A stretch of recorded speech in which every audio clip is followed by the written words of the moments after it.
Alors bonjour, moi je suis Laure, j'ai 32 ans. Je suis maman d'une petite fille qui a 4 ans et je suis mariée à Mickaël depuis 2009. Elle m'annonce que c'est une molydatiforme.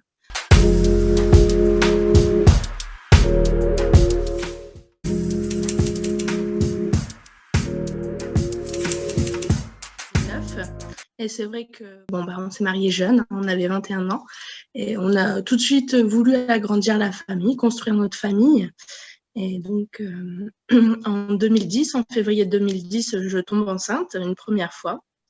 Là, je suis prise de douleurs inexplicables. Je fais un séjour à l'hôpital pendant 3 jours parce que les douleurs, elles étaient vraiment insoutenables.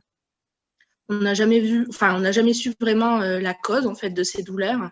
Ça prenait comme des douleurs, je pense, de contraction. Finalement, aux échographies, la grossesse n'évoluait pas, les bêta-HCG, l'hormone de grossesse, n'évoluait pas non plus comme il fallait.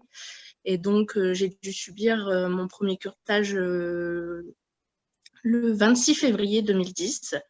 Jour un peu particulier parce que ce jour-là, on devait signer la promesse de vente de notre maison, en fait. Donc, voilà, c'était un peu particulier. Donc, il fallait vite sortir de cette chambre de chirurgie ambulatoire pour le soir, après l'aspiration, après l'hospitalisation, pour aller signer la vente quoi, de la maison. Donc, c'était un peu particulier ce jour-là.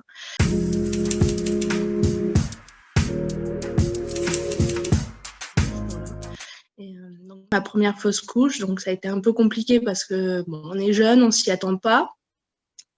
Que la grossesse, c'était une première grossesse, on pense que ça va fonctionner, qu'on va avoir un enfant au bout de 9 mois, et puis finalement, non, on a un échec. Et puis, tout le monde nous dit, mais vous inquiétez pas, vous êtes jeune, vous allez recommencer. Enfin, on a eu, puis à l'hôpital, il y a eu beaucoup de mots aussi qui ont été assez prenant, quoi. Ça a été un peu compliqué au niveau émotionnel, quoi. Pour cette première fausse couche, on va dire, au niveau de l'accompagnement, ça a été un peu compliqué. C'est tout. Donc, on arrive dans notre maison. Notre tête, elle est bien occupée à faire les travaux de la maison pour, voilà, décorer tout ça. Donc, voilà, on songe à notre maison avant tout. Et je retombe enceinte quelques mois plus tard, donc au mois de juillet. Et là, cette fois-ci, ça semble évoluer le taux, mais à un moment donné, le taux d'hormones, il commence à stagner, j'ai l'impression. Et là, à la première échographie, en fait, on s'aperçoit que il y a comme un embryon, mais pas. Enfin, ils savent pas trop quoi. A priori, la grossesse allait arrêter, mais bon, c'est tout. Donc, je vais aux urgences gynécologiques. Mais ils veulent nous faire des contrôles, me faire des contrôles. Donc, du coup, je reviens la semaine d'après, je reviens encore la semaine d'après. Et en fait, la grossesse, elle n'évoluait pas du tout. Donc, au mois de août, où j'avais eu, du coup, cette première échographie. Donc, j'ai attendu encore jusqu'au mois de septembre pour voir là, une deuxième échographie vraiment chez une spécialiste en privé, où là, ça montrait quelque chose que je ne m'attendais pas, parce que je ne connaissais pas. Elle m'annonce que c'est une molydatiforme.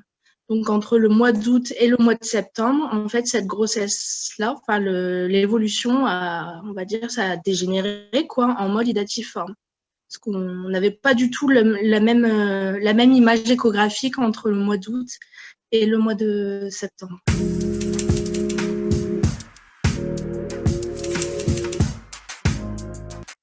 Donc là, l'échographiste, elle me dit, là, j'ai bien l'impression que c'est une molydatiforme. Faut que vous alliez aux urgences gynécologiques absolument parce que faut que vous fassiez opérer.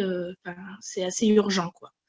Bon, là, on ressort du cabinet complètement abasourdi et qu'est-ce qu'on fait ? On va directement aux urgences gynécologiques. Je suis prise en charge par le même médecin que j'avais consulté déjà auparavant avec toutes les échographies toutes les semaines, voilà. Et bah, là, il me propose du coup une aspiration au curetage quelques jours plus tard.